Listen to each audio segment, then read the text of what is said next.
Hello, welcome to day 5. Last class we looked at what the first derivative does for graphs and functions. Today we're going to look at what the first and second derivative looks like.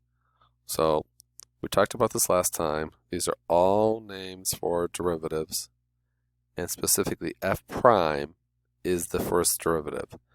And the first derivative looks at the slope of the curve or slope of the tangent line at that point.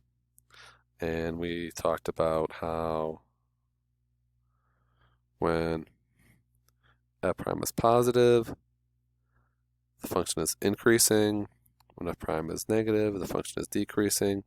And when f prime is 0, we'll talk about that later in the year. It's called a critical point, and it's either something that is horizontal or, for what we've been doing lately, it has a local min or max. So if f prime is the first derivative, f double prime is the second derivative.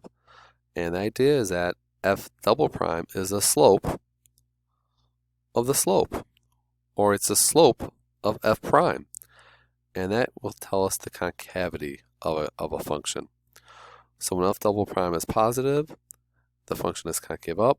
When f double prime is negative, it is concave down. And when f double prime is equal to 0, it is either linear or an inflection point. Okay, inflection point is where the curve changes from concave up to concave down.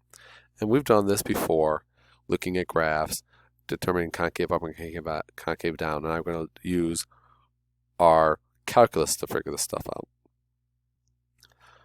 So these are the three graphs that we looked at last class, and we drew their f prime graphs. So this first graph that is linear, that has a slope of 2 everywhere, and the idea is that the slope of the f function will be the y value of the f prime function. So when I do this, since this slope is always 2, I just have a nice horizontal line at y equals 2. Over here, because I have something curved, at the max the slope is 0, so I take this x value and I copy it down, so this becomes a nice x-intercept because the y value is 0. I have uphill 0 downhill, or positive slope 0 negative. So I have to go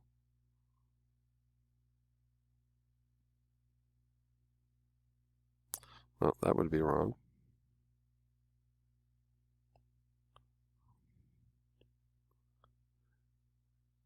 Positive 0 negative, because right here y equals positive, y equals 0, and y equals negative. And the same thing over here. I have my maxes, where it's just right here at a negative a half. Looks like I have a min here at 3. And I have to go positive 0, negative 0, positive for slopes. So positive 0, negative, back to 0, positive. Because these y values are positive, these y values are negative, and these y values are positive. And this is what we did last class. So the ones in pink are all the graphs of f prime of x. So the next thing I'm going to do is look at the f prime graphs and now draw the f double prime graphs. Well, the idea is that if I look at the slope of f prime, they become the y value of f double prime. So this slope here of this pink line, this slope is always 0, so I have to draw a nice horizontal line here like that. And that blue line of y equals 0 is the slope of the f prime graph. Now this one here in pink, just ballparking it, it looks like the slope is always equal to negative 2. We'll talk about more specifics as we go farther along in calculus on how we figure out exactly what it is. But the idea is that it is always negative 2. So I come down here and I draw a y equals negative 2 line.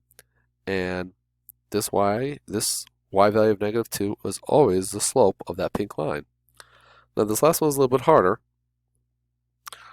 So when I have to find the min here, which is, I don't know, right here about 1.5. Or just ballparking, it doesn't have to be exact. This is a min here, where the slope is 0, And over here I have negative slope, and over here I have positive slope. So I have to come here to 1.5.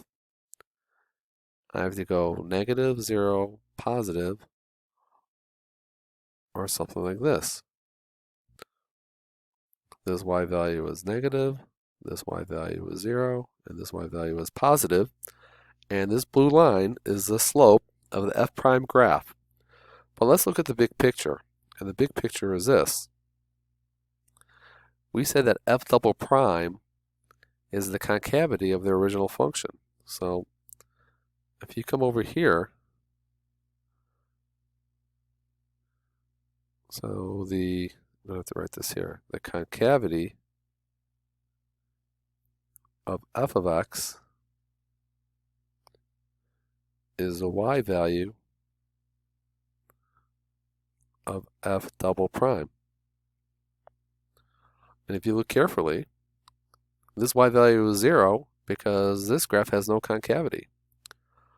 So over here, again, the concavity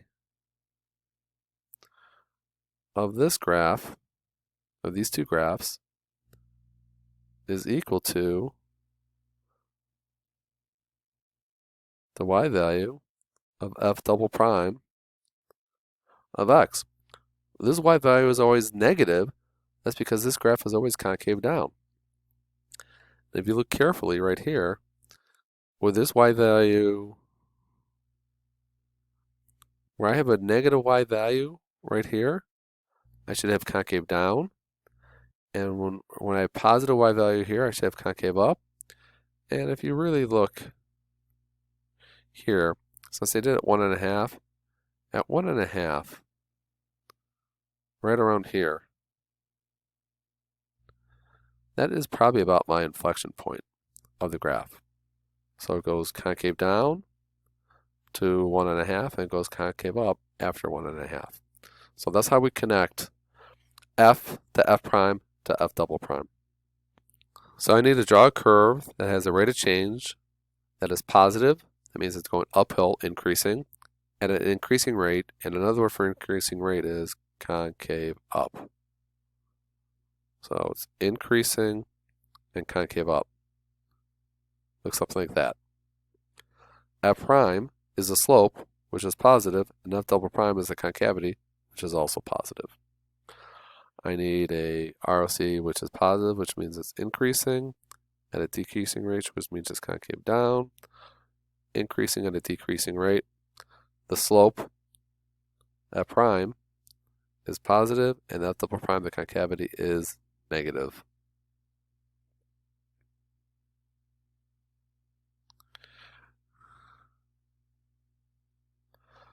I need an ROC that is negative, which means it is decreasing at an increasing rate, which is concave up, decreasing at an increasing rate. The slope here is negative, but the concavity is positive. I need something that is decreasing at a decreasing rate, which means concave down. So something like this. The slope here is negative, and its concavity is also negative. So that's how we draw things, and how we figure out it's f prime and f double prime. So I made you do these a lot in functions, and positive, negative, or 0, we called it f, or the y value, f double prime, or the ROC, or the slope, and f double prime is now the concavity. And I made you do this many times, and point A has a positive y, B is negative, C, D, E, and F are all positive y. The slope at A is going downhill, B is at a minimum, so it's 0 is the slope, C is going uphill, D is at a max, is 0, E is going downhill, and F, if I continued on, it looks like it would be at a minimum, so I'm going to call that 0. And now the concavity, well, for me, I think these are the inflection points. So A and B are both concave up. C is an inflection point, so it has 0 concavity. D is concave down. E is an inflection point. And F is again concave up. Like I said, I made you do this a lot last year, but we called them F, excuse f, ROC, and concavity. Same thing here, y value, slope, concavity, and all these y values are positive. And if I look closely, I would say probably, well, A is going uphill, B is at a max, slope is 0, C is downhill, D is going uphill, E is another max, and F is going downhill. Those are the slopes. I would say D is probably an inflection, or C is an inflection point, but D is not. So to me, points A and B are on the concave down part of the graph. C is an inflection point, D is on the concave up, and E and F are on the concave down part of the graph. Okay, I've made you do this many times before, except now we're calling them F, F prime, and F double prime, instead of what we've done in the past, call them F, ROC, and concavity. So let's see if we could figure out what the derivative of the sine graph looks like. Well, I see all these mins and maxes. I know at all these mins and maxes, slope is 0. So every other dot, I have a slope of 0, and I notice it goes, my slope is positive, my slope is negative, my slope is positive, negative. So it goes like positive, 0, negative, 0, positive, back to 0, so on and so forth. I know it looks kind of lousy, but it's not so easy with a stylus. I'm like, wow, I've seen this graph before. This is cosine. So the derivative of sine is cosine, and then if I want to take another derivative,